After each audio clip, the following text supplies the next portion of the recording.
Hello and welcome to this Serial Geek TV episode commentary for Enter She-Hulk, an episode of The Incredible Hulk produced by Marvel Productions in 1982. Firstly, let's talk about this iconic music from Johnny Douglas, a real thumping, powerful theme. If you don't know Johnny Douglas's name, he worked on other shows that you may have heard of, like Spider-Man and His Amazing Friends, Dungeons and Dragons, G.I. Joe, and the Transformers, all of which you can agree have pretty iconic and noteworthy pieces of music. I always laugh at this shot. How did Bruce end up in this situation where he and Betty out for a stroll and he just fell into this metallic pit with opposing walls with spikes on, as one does? This clip and this clip from the Origin of the Hulk episode are the only bits that throw the intro off slightly, because all the other scenes are specifically for the intro. So it's almost like the intro ran short or they had to remove two scenes or something. These title cards, episode written by Michael Reeves, who wrote many great episodes for many great cartoons. Those title cards, Larry Houston told me, were produced in-house at Marvel Productions. Obviously the animation was shipped over to Mihan in Korea, whereas the title cards were illustrated by the artists at Marvel Productions, and they based some of their artwork on iconic illustrations. There's one famous one for the episode Punks on Wheels, and that title card is based on the classic Jim Steranko cover for one of the Hulk annuals. So here we see Jennifer Walters and Steve Perry, and they're talking about Law and possibly Hydra. Great line coming up here that always makes me laugh when Jennifer inquires how he is. It was gas! Are you all right? Oh, I hope so, Jen. Doctors are always the last to know. So yeah, the Hydra agents, I just noticed there as he's climbing through the window, it's daytime. It's clearly not daytime when Jennifer Walters emerges. Hydra. Much like the Hulk, when Jennifer Walters becomes the She-Hulk, she gets the extra, she has two-tone skins. There you go, there's the extra tone, the shading. They did that with the Hulk, obviously, and I think that's to give the character some weight, some volume, so they look even more imposing than just a flat green skin. It's like, they look powerful. And it's funny how it's only the green on the character. But yeah, I love there's a shot coming up here when the Hydra agent looks into the rear view mirror and sees the She-Hulk. That is just such a great image. And I like the fact they humanize these Hydra agents. One's called Freddy. The idea of just making them like average Joes as opposed to a part of a terrorist organization. It's like, they're just a couple of guys who ended up in this situation. Speaking of a couple of guys, here's Bruce Banner and Rick Jones. And there's a great line to open that scene where Bruce says, "You always find me, Rick," implying that we've missed some Hulk adventure where Hulk's ended up in the desert somewhere. Okay, Doc, I give up. Why are we headed for Smog City? Is Bruce Banner's a pilot, apparently. I was visiting L.A. That line I only recently got watching the episode in preparation for this commentary, where Bruce says, "I was visiting Los Angeles," and I was like, yeah, I always took that line, oh no, he's saying that the Hulk ended up in Los Angeles on one of his, rampages or whatever. As a kid, I always used to think like tar pits in Los Angeles, what? And then the older I got, and I've been to Los Angeles so many times that I've lost count, that they're obviously the tar pits in La Brea. Mustn't find. Hulk hide here. I should talk about Bob Holt, who was the voice of the Hulk. It's just such a great voice. He wasn't putting on a deep voice like, "I am the Hulk." He sounds like the Hulk should. There's like a real guttural aspect to his voice. And the Hulk, he's got these rather famous, I would say, stock roars, as in Bob Holt would have recorded them and they play them when the Hulk needs to roar in certain episodes. These roars would show up in other cartoons, other Marvel production cartoons, but at some point I'll make a video about his stock roars, because they do show up in some interesting places for some very interesting other characters, often villainous characters. You'll notice there that you see Bruce Banner going to an empty doctor's office, and if you pay close attention, you'll see that the name on the door is Dr. Foster. My brain, being a Marvel comic geek, immediately goes to Bill Foster, who was in the comics as Black Goliath in the 1970s. And those that made this show were such fans of Marvel comics that I have no doubt that was intentional. Here we see an airport, and it's obviously an airport for small planes. My brain goes, that's clearly Van Nuys Airport, which is in Los Angeles. She could be my only hope of controlling the Hulk. I just love the premise of this episode. Bruce and Rick heading to Los Angeles. So we're out of their normal territory, heading to, find Jennifer Walters, Bruce's cousin, to see if there's a solution and see if they can get the Hulk with Dr. Banner's mind, which would be rather interesting. Will we see that in this episode? Spoiler, yes we will. You get some great Stan Lee narration in this episode as well, which I should have pointed out. Sometimes, depending on how the episode was aired, sometimes in syndication they remove the Stan Lee narration. But as a kid, Stan Lee narration, that was the first time I ever remember hearing his name, or hearing his voice I should say. He would open up certain episodes. This is Stan Lee. That shot there, funny story, that shot there of Rick Jones and Bruce Banner in the car almost going on two wheels as the camera tilts. I always remember my friend and I on the back step of our house, my friend and I sitting there recreating that scene. Hang on, Doc. I don't know why. Help stop street crime. Sounds good to me. I like the fact here that simply throwing up papers will prevent any would-be kidnapper. I don't think that works in the real world. Who knows, maybe it does. Here we see the evil smog, which is a combination of a mist and the actual smog of Los Angeles, is revealed later. If you listen there, you hear Jennifer Walters' muffled cries, implying that the smog is suffocating her, but sadly the animation department doesn't do a great job, so it just looks like she suddenly can't evoke. Some weird noises she makes upon seeing the Supreme Hydra. Yeah, I am the Supreme Hydra. I've also got a great moustache that won't imply that I'm someone else in this episode, or maybe other people in this episode. Why? Because you're Jasper Bryn? Look at that, accusational Jennifer Walters. You work in law, you can't just accuse. If you look at the goggles of the Hydra agents, I think that's the old Jack Kirby squiggle. So Jack Kirby on certain pieces of artwork would always do these squiggles to imply like a shine.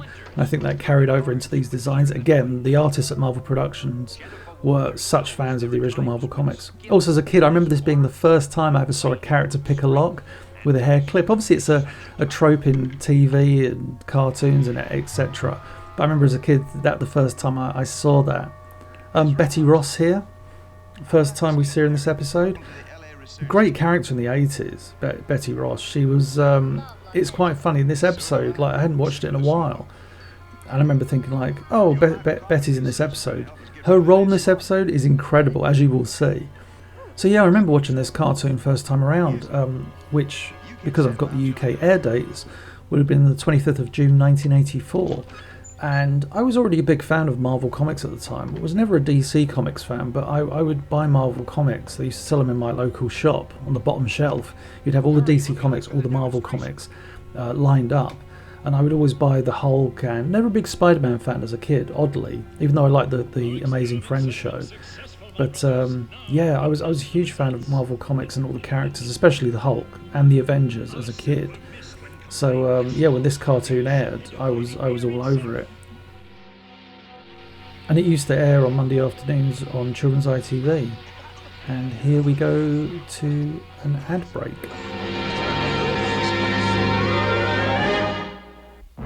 And now we're back from the ad break, where the Hydra agents are guinea pigs, and the Supreme Hydra is going to allow them to live. I never quite understand what happens in this shot. The smog ascends and then just kind of explodes, and it's like, okay. Oh, that moustache is really good. And yeah, Jennifer Walters still there. It's like, you should have ran a long time ago. I don't quite know how the Supreme Hydra sees her from so far away, but he's obviously got good eyes. It's funny, with Meehan Animation, I never thought they did the best job with the Spider-Man and His Amazing Friends and the solo Spider-Man series. But the Hulk, they did a pretty good job with this series. The animation isn't on the level of like Toei Doga, but it's pretty good in places. They did the animator seems to do a really good job with the Hulk. Shots like this, have a look at this shot of Jennifer Walters turning into the Hulk. If you look at Jennifer Walters to begin with, she doesn't look quite on model, which makes me think that they animated that shot in reverse, as in they had her go from the She-Hulk into Jennifer Walters, which is why she doesn't quite look like Jennifer Walters at the beginning of that sequence. Stan her! If you listen there, Stan her! that voice may be familiar. Yes, it's the voice of Major Glenn Talbot in this series, but it's also the voice of Pat Fraley, who would be the voice of many cartoon characters in the 80s, most notably Krang, obviously from Ninja Turtles, and Bravestar. I always love 80s cartoon action scenes where it's just like lassos a bunch of baddies with a random cable which found hanging around. And now the She-Hulk going into action, demonstrating her great strength when faced with the numerous, somewhat useless Hydra henchmen, kicking their asses with relative ease. I really like her leaping ability in this appearance. It gives her a kind of gracefulness that we don't see with the Hulk. That's obviously because Jennifer has a great deal more intelligence than the Hulk in her She-Hulk form. So, and there's Betty Ross. Betty Ross not realising she's in a Hydra base of operations. They operate in secrecy. You were looking for me? It's a very Jack Kirby-esque gun. Yeah, it really is. Look at that. It's even got the. If you look at the gun itself, there's even some Kirby squiggles on there. No sign of the car. Not much of anything. Hollywood Boulevard is kind of boring. Michael Horton, who was the voice of Rick Jones, I really love his voice. He, I remember watching many years ago during the daytime. They used to run Murder She Wrote. I think it's Jessica Fletcher's nephew. I remember that voice is familiar, and I couldn't pin it. I was like, I know that voice from somewhere, and it's Michael Horton. He also popped up as Chip Chase in the Transformers cartoon. He had like a great youthful voice. And I also really like the design they gave Rick Jones, like Rick being that kind of sidekick. He was always given a design that was somewhat reflective of the times. I say that, and yet in the 60s he dressed like he was a teenager. In the 50s, in the 70s and 80s, at least in the comics, he did look the part. I wouldn't say he looks like an 80s teenager here, but I do like the cowboy look, the cowboy hair. It kind of, something. Obviously he's got the 80s hair, or the late 70s, early 80s hair. But yeah, it kind of works. So now the group are going to head to a medical building, and how do you know it's a medical building? Because it actually says medical building on it. I don't think places are often that clearly labelled, but this is such a great scene coming up. One of my favourite scenes in the Hulk series, because it's got such gorgeous animation. But I should make note that this scene comes with a warning because it's very visually intense. There's flashing basically, so I don't want anybody to get caught unawares and have a seizure of some sort. This is a very intense scene. It starts now, so you can see the flashing starts here. It's not too intense, but we do get very intense close-ups in a second, or in a few seconds. And as Stan Lee narrates, the evil smog attacks the Hollywood Hills, I believe. Now watch this bit of direction here. This is great. The camera zooms into the Hollywood sign, zooms back out, and we're no longer in the laboratory. Very cool. Luckily for Hydra and for the cartoon story, Rick just happens to be nearby. And watch Rick, animation error, Rick gets dragged under the wall. Yep, he should have gone out the window. But this scene coming up, it's so beautifully directed with the animation going back and forward. Here we go. Watch the shock of Bruce Banner as he realises he's about to turn tail, and the smoothness of the animation here. It's so beautifully animated. Everything is smooth. Everything's on ones. Look at that. Just never seen a shoe tear so beautifully. Here comes the two-tone skin. Look at that shot. I actually own one of those cells from that sequence. I'll show that at some point. She-Hulk revealed. The way they did this as well, it's very simple. Every other cell is painted all white. You think, was it an in-camera trick? Did they put a white overlay on the screen? No, they animated the sequence and then had one cell painted the proper colours, the other cell painted all white. And so here we go, when monsters meet, as it were. As Stan Lee would probably title the name of this scene. When monsters meet. When the world's strongest mortal faces the world's most powerful female, what will happen next?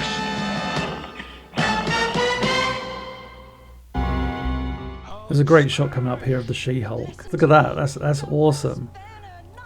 And again, even though Meehan weren't the greatest animation studio, their work on the characters like the Hulk and the She-Hulk is really good. They clearly put time into these sequences, especially the Hulk. He has all this extra rendering on him. And here's something that I was never a fan of, even as a kid. I never liked the idea that when the Hulk transforms back into Bruce Banner, his clothing just magically reappears. I always thought it was a bit of a yeah, it was weird for a cartoon that had, you know, clearly put effort in. They kind of skimped that, and it's actually in the series Bible. The series Bible actually states that Bruce Banner's clothing just reappears. Hydra! Look at the number plate here as well, MP4610. Clearly Marvel Productions, and there we go. The number plate stays throughout as well. There's when the car gets controlled here, Jennifer Walters has a great line about, you know, transforming into the She-Hulk and ruining her car. But there's a better gag coming up in terms of a later payoff, where Bruce logically says they'll take us right to their hideout, and that makes sense. It's like, yeah, the Hydra agents are controlling your car. They're probably going to take you to their take you prisoner. So there they go. No, Jen. This is our chance to find out where Hydra is. They'll take us right to their hideout. And here we are with Betty Ross, not a damsel in distress. She's got 2 test tubes full of very colourful liquid. And yeah, here's Rick Jones. Rick! Betty! What are you doing here? Very, very kind of a throwaway scene. I love this. Watch the guy reading the book. He's like, wait, what? It's such a good little gag. Jennifer's line here. Bruce, I may be wrong, but I don't think there are hideouts at the bottom of the ocean. That's the payoff to the gag. I love that. I may be wrong. I don't think the hideout's at the bottom of the ocean. Great scene here as well. I like the She-Hulk trying to struggling to get out of the car, and she does this like backflip to and just misses. Rules change. I should talk about Victoria Carroll as the voice of the She-Hulk and Jennifer Walters. She does a really good job of playing 2 roles. The She-Hulk doesn't get much dialogue, obviously, in this episode, but I like where the Hulk emerges here and just, you know, with his new Banner intellect, it just, you know, just says a line that the Hulk would rarely say. Let's go get Hydra. All right, let's go get Hydra. Betty Ross. I should mention she was voiced by B.J. Ward, who name may not ring a bell, but she was in many cartoons in the 80s, but primarily known as Scarlet in G.I. Joe. But yeah, here we go. So Betty overpowers the guards. They quickly don their garbs. There we go. Let's do this. I always love in those situations. The clothes just happen to fit. We get cut to a shot here of General Thunderbolt Ross. Where is he? There he is, and Ned Talbot. It was such a they played him for a fool in this series, but it kind of really worked. General Thunderbolt Ross, I should stress, is voiced by Robert Ridgely, who has worked on many Filmation shows. We'll get to him at some point. Yeah, I remember whenever I see this episode, I always forget what they're doing here. It's like, what are they doing? Like, they're all pushing this giant globe in a levitation beam. It makes sense in about 5 minutes. Oh, Rick, you've only gone and revealed yourself. Look at Betty. Oh no. Run, Rick! Get help! Rick, again, 80s cartoons. It's like Rick is just happens to also be an expert with a pole vault as well. Great shot coming up here of the Hulk and the She-Hulk just casually standing on top of a building. Run! And this is definitely a storyboard gag with the guy in the Walkman, very much a sign of the times, walking past without a care in the world. She-Hulk noticing that the Hulk is starting to lose his mind once again. And Rick emerging from the sewer. Like Rick's line, what happened to you? What happened to you? What happened to you? It worked! Oh, wow. And just in time. Hydra's right below us. Coming up, this is where Bob Holt kind of shows his acting chops, because when they fall into the ground, you feel really sorry for the Hulk, because the Hulk knows he's starting to lose his mind again, and you really feel for him because you're like, oh man, and the music is quite tragic because it's like, yeah, the Hulk is going back to his savage self. Yeah, listen here. Jen, I can't think. Hold on, Bruce. Please. I'm losing it. And then he emerges with those stock roars. Grrr. Oh, do you know me? I'm the She-Hulk. So yeah, what we're going to get now, a fight between the Hulk and the She-Hulk. That's right, Hulk. The She-Hulk is your enemy. Look at the Supreme Hydra stirring the pot as always. What a bad guy. And obviously with cartoons at the time, they weren't allowed to show, actual punches and kicks. Well, not, to a certain degree. It depended on if the show was in syndication or not. This was a network show. I wrote down in my notes, there's a shot coming up in which the She-Hulk is there. See, there's the globe. There it is in the levitate. That's what those guys were doing. So yeah, there's a shot coming up where the Hulk throws the She-Hulk into a cinema. And we see the movie Dragon World 6. I'm like, where are the first 5 Dragon Worlds? And one of the actors in it is Betty Boom. Also, you see a sign for a film called Flash. It's like Flash Gordon, maybe. Here we go. There's a great shot here although the Hulk's eyes are miscoloured, as are the She-Hulk's eyes. She's got blue eyes. There you go. There's the cinema wrecked. I want to see Dragon World. You failed, Ms. Ross. So here's the thing, like, you've got an interesting thing here. You've got the Hulk in the episode. You've got the She-Hulk in the episode. You've got Rick Jones in the episode. Who is the person that saves the day? Is it the Hulk? No. Is it the She-Hulk? No. Is it Rick Jones calamitously somehow saving the day? No, it's Betty Ross. She not only frees herself from Rick, she physically apprehends the Supreme Hydra, binds him, and then, under the threat of suffocation, manages to reverse the effects of the smog. Like, Betty Ross saves the day, and it's awesome. Don't get me wrong, of course there are episodes where Betty is imprisoned and needs rescuing, but let's not pretend that the writers of this show didn't present her as an incredibly competent and strong-willed character. And now we see the effects of the evil smog vanish, but let's be honest, the smog never truly left Los Angeles. First time I ever visited Los Angeles in 2001, I thought I was going to die when I stepped outside of the airport. I didn't. Hulk has no friend! There goes the Hulk off to live his solo life once more. Here's the Scooby-Doo moment. It's like, yes, let's get a good look at Jasper Bryn. It's the guy we've been talking to throughout the episode with the moustache. I like the way he does the voice here. She-Hulk. That Hydra has many heads. Thanks for your help, cousin. So yeah, here we are at probably LAX, Los Angeles International Airport, and Bruce Banner bidding farewell to his cousin. This guy, look, here's the guy with the moustache that you thought was the baddie. I'd like to apologize for. He's a real 1980s handsome stud. He's probably about like 20 as well. In the 80s, everybody in their 20s looked like they were in their 40s. So here comes Betty. Oh, I didn't know you were in Los Angeles. Oh, I was. This cartoon always had really sad endings. This is one of the more slightly upbeat ones, although we get the tried and true, here's a look into Bruce's eye and the monster that seemingly will never leave him. So yeah, that was the episode. Before we go, a few notable names in the credits. Nelson Shin would go on to direct Transformers the movie. Boyd Kirkland would become an important part of Batman animated series. The storyboard artists, legends, Larry Houston, Don Manuel, Mike Swanigan, Will Mineo, Sherman Labby, I know the name from Blade Runner. And that's the end. I hope you enjoyed this episode commentary. If you did, please like, share and subscribe, and I'll catch you on the next one.